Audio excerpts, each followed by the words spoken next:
At this time, audience members who wish to speak on any matter not listed on the agenda, please identify yourself and city of residence. And if you intend on using technology for your presentation, please leave a copy for the record.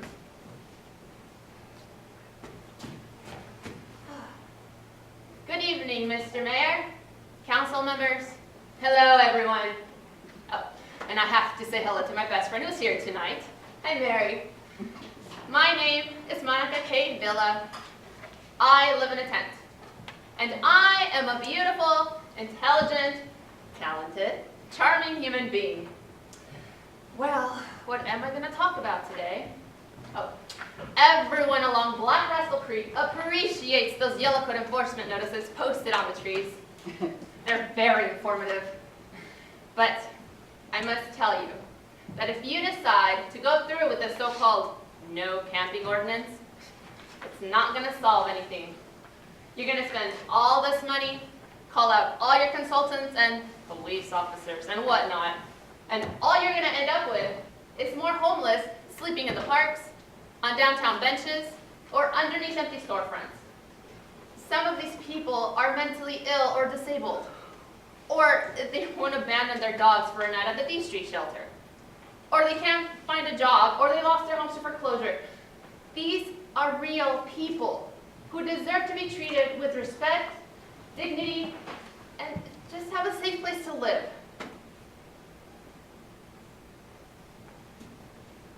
Hey, Monica, wait. Oh, well, hello, Jonathan, Mr. Newspaper Reporter. Is it time for another interview? To be honest, I'm not sure. What's the matter? I'm no longer newsworthy in this town? Maybe. You keep telling the city council that you're this beautiful, intelligent, talented, charming... Say that one? Human. Human, right. And you are, Monica. You are smart, and you have passion, but you are not helpless. I appreciate the word confidence, Jonathan. But that's the problem. Why would you choose to live like a homeless person? I mean, I can see you as an advocate for the needy, but camping out there by the train tracks with no sanitation and garbage everywhere. Don't call it camping. That's what the city says we're doing. And I never said I was homeless. My home just happens to be a tent. Come on, Monica. Seriously? It's like you're encouraging this. Why don't you come out and see for yourself? Yeah, right. I'm more interested in positive news. Besides, I'm not going to go out there to get chased by dogs or piss off some wanted felon. There are no wanted felons, trust me. There are a few 290s, but they're considered non-violent. Oh. Heck, the only ones you have to worry about are the 5150s, but they'll just talk your head off. Here. Here it is.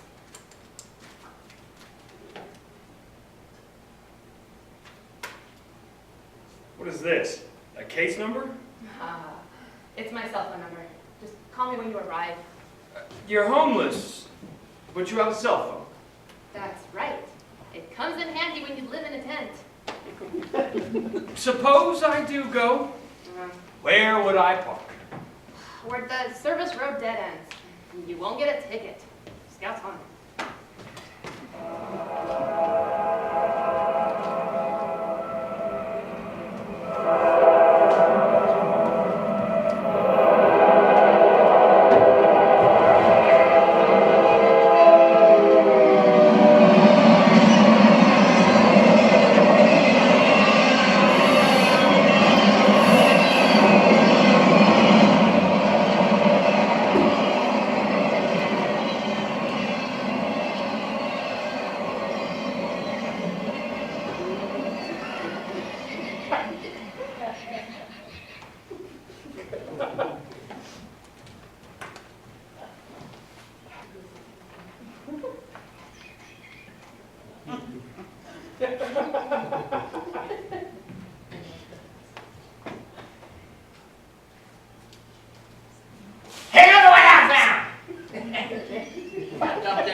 making that kind of noise and bothering people. You're one to talk, aren't you, Monica? Knock it off, Brian. We've got something to do for next night.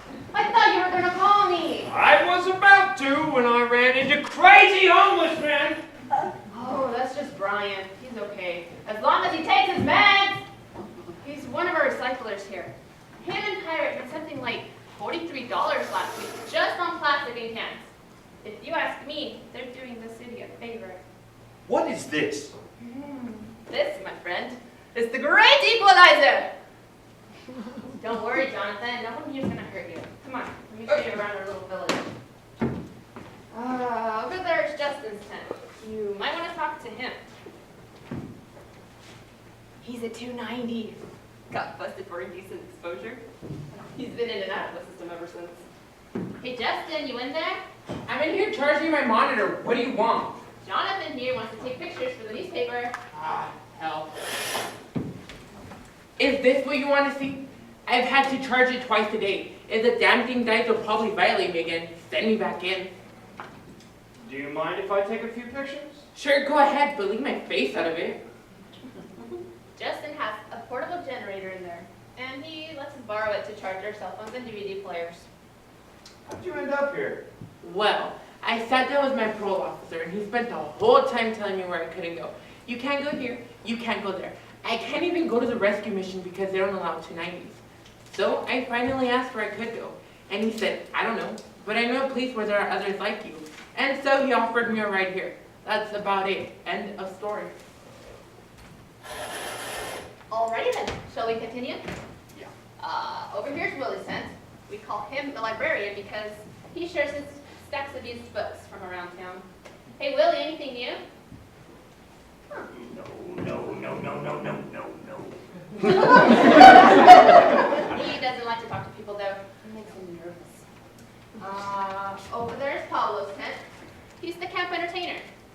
Although I don't know what he's doing here. He doesn't speak much English. Beautiful, intelligent, talented, charming human. Muy bien, Pablo. I taught him that. And this is my beautiful, wonderful home-over. There's a guest bedroom over here. Oh, but before anything else, you have to come check out my garden. I have little tomatoes that are just starting to form, and lettuce too. Well, come on in. Mi casa es tu casa. Well, there's more room in here than I thought. I'm glad you came. Did you bring the wine? Yes, and I will be taking notes. Well, what do you think? I think my tent is rather comfy. Although, there are a few annoyances, just like anywhere else, I guess. A freight train comes by at 4 a.m. every morning. And you can tell when it's weighted down because the ground really shakes. But, I usually just go right back to sleep. You know, Monica, I never imagined we'd be sitting here in a tent in the middle of a homeless camp, talking. I remember when we met at the fairgrounds for that suicide prevention walk. I never thought I'd talk to you about my son. I think I made you cry. Nah, I always do that. But I forgive you because I really enjoyed that article you wrote. It was honest. But you didn't tell me everything that day. You didn't tell me how your son died. How he jumped in front of a train on these same tracks. Who told you that? Pirate? And it was further down by Applegate Park. And he didn't jump. I don't know how to explain it. He'd been depressed for months. I would look into his eyes and it was like he was lost. I couldn't reach him. At the funeral, these young ladies came up to me and told me that they saw him there. And they called out to him. But he just stood there. He wouldn't move. And then he was gone. I'm sorry, Monica. I didn't mean to. I'm just thinking that maybe that's why you're here. Because of what happened. I'm just trying to do what I can. I'm trying to help others. I swear to God, there are days that I sure in the hell don't want to be out here. But there are people in this world that are in a far worse situation than I am. Hey, pirate. I think I found my other shoe.